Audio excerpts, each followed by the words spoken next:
ఇవన్నీ మోసాలు చేశారు.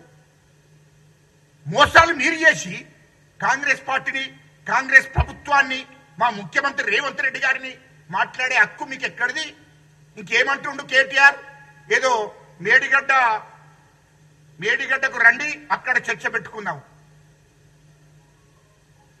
నువ్వేమన్నా ఎమ్మెల్యేవా లేకుంటే ఏమన్నా మున్సిపాల్లో పనిచేస్తావా? నువ్వు నాకు అర్థం కాలే. అసలు నువ్వు ఎమ్మెల్యేవా? ఎమ్మెల్యే అయితే నీకు మా ముఖ్యమంత్రి గురించి మాట్లాడే అర్హత కేటీఆర్ నీకు లేదు. ఖబర్దార్ చెప్తున్నా. నీకు మా ముఖ్యమంత్రి గురించి మాట్లాడే అర్హత నీకు లేదు. నీకు అంత నీకు అది ఉంటే, అంత నీకు షోక్ ఉంటే, అంత నీకు చర్చ జరగాలనుకుంటే, రెండో విషయం నీకు చెప్పేది ఏంటంటే, మేడిగడ్డ మీద చర్చ పెడదామంటున్నావు కదా. ఒక పని చేయి, మేడిగడ్డ బ్యారేజ్ మీద చర్చ పెడదామంటున్నావు. కాళేశ్వరం దగ్గర చర్చ పెడితే మా ఎమ్మెల్యేలు వస్తారు, నీకు మా మంత్రులు కూడా రారు. నీ స్థాయి కూడా అది కాదు. థర్డ్ క్లాస్ తోనివి నువ్వు. నీ స్థాయిని గుర్తు చేసుకో. అమెరికాలో నువ్వు నౌకరీ చేసి వచ్చావు. నువ్వు థర్డ్ క్లాస్ తోనివి. నీ గురించి 2014 ముందు నీ చరిత్ర అయింది. 2014 తర్వాత రాష్ట్రాన్ని దోషిన సంపద నీ దగ్గర ఉన్నది తప్ప నువ్వేమైనా పెద్ద రాజుల కొడుకు అనుకుంటున్నావా, పెద్ద తోపుగాని అనుకుంటున్నావా? ఏం అర్థం కాలే. ముఖ్యమంత్రి గారిని రా కాళేశ్వరం అంటే ఏంటిదే నాకు అర్థం కాలే. ఆయన ముఖ్యమంత్రియా? రాష్ట్ర ముఖ్యమంత్రి వేదిక ఎక్కడ ఉంటుంది? అసెంబ్లీకి వచ్చి అసెంబ్లీలో మాట్లాడదామని చెప్పాలి. అవగాహన లేనటువంటి వాడివి, థర్డ్ క్లాస్ వాడివి, తెలివి లేకుండా మాట్లాడతావు. ఏందో నాకు అర్థం కాదు. ఏమున్నా సోమది కూడా ప్రెస్ కాన్ఫరెన్స్ అంటావు, లేదంటే మేడిగడ్డ బ్యారేజ్ కాడ మాట్లాడుకుందామంటావు. నీకు అంత షోక్ ఉంది కదా. మేడిగడ్డ బ్యారేజ్ కాడికి మా ఎమ్మెల్యేలు వస్తారు. కరీంనగర్ జిల్లాలో మా ఎమ్మెల్యేలు ఉన్నారు. మా మంత్రి కూడా రాడు. కవంపల్లి సత్యనారాయణ గారు, మా మేడిపల్లి సత్యము, మా ఎమ్మెల్సీ దయాకర్ గారికి నీకన్నా ఎక్కువ తెలివి ఉన్నది. అద్దంకి దయాకర్ గారు వీళ్ళు వస్తారు చర్చకు. మేడిగడ్డకే డేట్ ఫిక్స్ చేసి చెప్పు మీడియా ముందట. తర్వాత రైతులు వస్తారు. తర్వాత నీటిపారుదల శాఖ అధికారులు వస్తారు. వాళ్ళతో చర్చ పెట్టు. మా ముఖ్యమంత్రి ఎందుకయ్యా నువ్వు? థర్డ్ క్లాస్ వాడివి, నీకెందుకయ్యా మా ముఖ్యమంత్రి? నీకు మా ఒక్క ఎమ్మెల్సీ సరిపోతుంది, అర్ధంకి దయాకర్ సరిపోతుంది. నీకెందుకయ్యా? వేరే వాళ్ళు ఎందుకయ్యా బాబు? అర్ధంకి దయాకర్ సరిపోతుంది అంటున్నా. నీకు ఓ ఎమ్మెల్యేలు కావాలంటున్నావు. ఈ స్థాయి కావాలి కదా, మళ్ళీ ఎమ్మెల్యేలు కూడా కావాలంటున్నావు కదా. మా డాక్టర్ కవంపల్లి సత్యనారాయణ గారు చదువుకున్నవాడు డాక్టరు. మా మేడిపల్లి సత్యము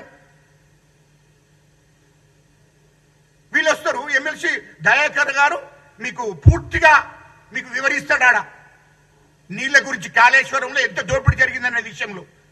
గాళ్ళతో చర్చ పెట్టుకోవాలి కానీ మా ముఖ్యమంత్రి గారిని రాని. మా ముఖ్యమంత్రి గారు రావాలంటే ఓ కేటీఆర్, నీ అయ్య కేసీఆర్ను అసెంబ్లీకి రమ్మను. దమ్ముంటే అసెంబ్లీకి రమ్మను. అసెంబ్లీలో మా ముఖ్యమంత్రి గారు ఉంటాడు. మా ముఖ్యమంత్రి గారు అసెంబ్లీలో ఉంటాడు. అక్కడ చర్చ పెట్టుమను. ఎందుకు వస్తలేరే? ఎందుకయ్యా మీకు భయం? మీకు భయం ఎందుకు అంటున్నా అంటే, ఇప్పుడు విచారణ జరుగుతుంది. కాళేశ్వరం ప్రాజెక్టు మీద విచారణ జరుగుతుంది. మిషన్ భగరత్ మీద విచారణ జరుగుతుంది. మిషన్ కాకతీయ మీద కూడా విచారణ జరుగుతుంది. మీ కార్ రేసింగ్ లో దాని మీద విచారణ జరుగుతుంది. ఫోన్ ట్యాపింగ్ మీద విచారణ జరుగుతుంది. ఇవన్నిటి మీద విచారణ జరుగుతుంది. నేను టీఆర్ జైలుకు మమ్మల్ని పంపుతారేమో భయంతో మాట్లాడుతున్నావు నువ్వు. కానీ ఖచ్చితంగా మీరు రాష్ట్రాన్ని ఏ విధంగా దోశారో అన్నిటి మీద కూడా విచారణ జరుగుతున్నాయి. అది గుర్తు పెట్టుకోండి. హైదరాబాద్ చుట్టూ 30,000 ఎకరాల భూమిని మీరు ఎక్కడెక్కడ మీ బినాంపేల మీద చేసిన అన్నిటి మీద కూడా విచారణ జరుగుతుంది. ఇవన్నిటి మీద విచారణ జరుగుతున్న భయంతో ఇష్టం వచ్చినట్టు మాట్లాడుతున్నావు. ప్రతిదీ చర్చ పెట్టుకుంది. చర్చ ఎక్కడ పెడతావా? నువ్వు అసెంబ్లీ, నువ్వు ఎమ్మెల్యేవేమో కదా, నువ్వు చదువుకున్నోనివేమో కదా, తెలివి లేకుండా మాట్లాడతావు, మత్స్యత్వం లేకుండా మాట్లాడతావు. నువ్వు ఇట్లనే మాట్లాడితే నిన్ను ఎర్రగడ్డకు పంపవలసి వస్తుంది. ఎర్రగడ్డకు ఈడ్చుకో. ఏమైనా పిసగట్టలు వేసిందా మరి ఏందో? మాట్లాడే ముందు ఆలోచన చేసి మాట్లాడాలి. ఇయలో బీసీలకు 42% రిజర్వేషన్, 100కు 100%. మా రాహుల్ గాంధీ గారు మాటిచ్చారు. మా మల్లికార్జున్ గారు మాటిచ్చాడు. ఖచ్చితంగా కులగణన జరిగింది. ఖచ్చితంగా 42% రిజర్వేషన్ అమలు చేసి చూపిస్తాం. ఇవాళ తెలంగాణ రాష్ట్రం ఇచ్చింది కాంగ్రెస్ పార్టీ. ఇవాళ ఏబిసిడి వర్గీకరణ 30 ఏళ్ల పోరాటం, ఏబిసిడి వర్గీకరణ చేసింది మా కాంగ్రెస్ ప్రభుత్వం. ఇవాళ బీసీలకు 42% రిజర్వేషన్లు ఖచ్చితంగా అమలు జరుగుతాయి. ఎన్నడన్నా మీ ప్రభుత్వం ఉన్నప్పుడు ఈ బీసీలు ఎస్సీలు ఎస్టీల గురించి మాట్లాడి రావే మీరు? ఎన్నడన్నా? మొత్తం దళితులను విభజించి పాలించారు. 10 ఏళ్లలో బీసీలను విభజించి పాలించారు. అసలు ఎవరా నాకు అర్థం కాలే. ఈటల రాజేంద్ర ఒక బీసీని మీరు ఏం చేసిరా?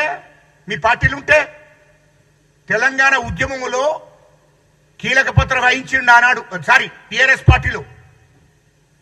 పార్టీలో కీలక పాత్ర వహిస్తే ఏం చేసిరా? మీరు బయటికి నెట్టేసి కేసులు పెట్టి బయటికి నెట్టిండ్రు. అదేవిధంగా రాజయ్య, వరంగల్ రాజయ్యను ఎస్సీ మాదిగా బిడ్డను ఏం చేసిరా? డిప్యూటీ సీఎం గురించి కేసులు పెట్టి జైలుకు కేసులు పెట్టి మీరు ఆయన మంత్రి పదవి డిప్యూటీ సీఎం తీసేసి ఇంటికి పంపించిండ్రు. మీ చరిత్ర తెలియదావా? బీసీలను మీరు ఎట్లా గౌరవించిండ్రో అది మర్చిపోయి మాట్లాడకుండ్రి. బీసీల ఇంకోడెవడో మాట్లాడుతాడు ఇక్కడ బీసీ దాని గురించి, ఇంకోరెవరో మాట్లాడుతుండే గంగల కమలకరం ఇక్కడ శ్రీనివాస్ యాదవ్. గుర్తుపెట్టుకోవా బాబు, గుర్తుపెట్టుకో. ఎన్నాడన్నా మీకు మీ ముఖానికి ఎన్నాడన్నా బీసీలకు రిజర్వేషన్ తీసుకొస్తాము, బీసీల జనాభా నిష్పత్తి ప్రకారం రిజర్వేషన్ ఇస్తామని చెప్పి ఎన్నడన్నా మాట్లాడిండావా? మీ కేసీఆర్ ముఖ్యమంత్రిగా ఉన్నప్పుడు, కేటీఆర్ మంత్రిగా ఉన్నప్పుడు ఎన్నడన్నా మాట్లాడిన రావా? ఎస్సీల గురించి, బీసీల గురించి, మైనార్టీల గురించి అందరినీ మోసం చేశారు. ఇయలో అవునా కేటీఆర్ బాగా నీతులు చెప్తున్నావు, మొత్తం హామీలు ఇచ్చినా అంటున్నావు. మరి కేసీఆర్ ఇప్పుడు రికార్డు చూస్తే మీడియా దయచేసి మీ మీడియా ముందట చెప్తున్నా, మూడు విషయాలు చెప్పదలుచుకున్నా నేను. దళితుడిని ముఖ్యమంత్రి చేస్తానండి కేటీఆర్. నీ అయ్యా తల నడుక్కుంటా, నేను మాట తప్పేటోడిని కాదు. దళితుడిని ముఖ్యమంత్రి చేస్తానండి, చేసిండా? మీ నాన్న అన్నాడు కదా, దళితులకు 3 ఎకరాల భూమి ఇస్తా ప్రతి కుటుంబానికి అన్నాడు. ఇచ్చిండా? ఇయలే. డబుల్ బెడ్రూమ్ మొత్తం తెలంగాణలో నిరుపేదలందరికీ ఇస్తా, ఇచ్చిండా? ఇంటికో ఉద్యోగం ఇస్తా. తెలంగాణ ఉద్యమంలో నేనున్నా కదా, తెలంగాణ ఉద్యమానికి కీలక పాత్ర వహించడం నేను కూడా ఉన్నా కదా అన్నాడు. కేసీఆర్ ఏమన్నాడు? ఇంటికో ఉద్యోగం వస్తుంది, నీళ్ళు వస్తాయి, నిధులు వస్తాయి. నిధులు మీ ఇంట్లోకి పోయినాయి, నీళ్ల పేరు మీద నిధులు మీరు దోసుకున్నారు. తెలంగాణ ప్రజలకు ఒరిగింది ఏందయ్యా? ఏమొరిగింది? అది గుర్తుపెట్టుకోవాలి. ఎందుకంటే ప్రతిదీ కూడా చెప్పింది అబద్ధమే. ఇంటికో ఉద్యోగం అన్నాడు, ఇవ్వలే. దళితుడిని ముఖ్యమంత్రి చేస్తారని చేయలే. ప్రతి నిరుపేద కుటుంబానికి దళితులకు 3 ఎకరాలు ఇస్తాడు, ఇవ్వలే. నిరుద్యోగ వృత్తి ఇస్తాడు, ఇవ్వలే. మరి అన్ని మోసాలు మీరు చేసి, అబద్ధాలు మీరాడి బీసీ బంద్ అన్నాడు, ఇవ్వలే. మోసం చేశారు బీసీలను. దళిత బంద్ అన్నాడు, దళితుడు మోసం చేశాడు హుజరాబాద్లో ఇచ్చి. ఇవన్నీ మోసాలు మీరు చేసి మా ప్రభుత్వం మీద, మా ముఖ్యమంత్రి రేవంత్ రెడ్డి గారి మీద, రోజుకు 18 గంటలు పనిచేస్తున్న మా ముఖ్యమంత్రి రేవంత్ రెడ్డి గారి మీద, మా కాంగ్రెస్ ప్రభుత్వం మీద అబద్ధాలు వేసుకుంటూ తెలంగాణ ప్రజలను తప్పుదో పట్టేయాలని చూస్తున్నారు. జాగ్రత్త, అది గుర్తుపెట్టుకొని మాట్లాడుకోండి. మీరు రైతుల గురించి మాట్లాడే హక్కు మీకు లేదు. దళితుల గురించి కానీ, బీసీల గురించి కానీ, ఎస్టీల గురించి మాట్లాడే అర్హత మీకు లేదు కేటీఆర్. అది గుర్తుపెట్టుకో. ఇంకోసారి మాట్లాడే ముందు జాగ్రత్త. ఇలా దాడులు చేస్తున్నావు, దాడులు ఏబిఎన్ ఆఫీస్ మీద దాడి చేస్తున్నావు, మహా టీం మీద దాడి చేశావు. ఇంకోరెవరే ఆయన పేరేందా, అది తీర్మారు మళ్ళీ ఏంది దాడులు అంటే ఏంది? దాడులు మొదలు పెట్టమంటావా కేటీఆర్? దాడులు గిట్టే మేము మొదలు పెడితే నువ్వు తట్టుకోవు, గుర్తుపెట్టుకో. నువ్వు తట్టుకోవు అంటున్నా అది గుర్తుపెట్టుకో. మా కాంగ్రెస్ వాళ్ళ జోలికి వచ్చినా, ఇయ్యలో మీడియా జోలికి వెయినా, నీ టీ న్యూస్ ఉంటుందావా ఇక్కడ? చేయమంటావా? నేను చెప్తున్నానయా,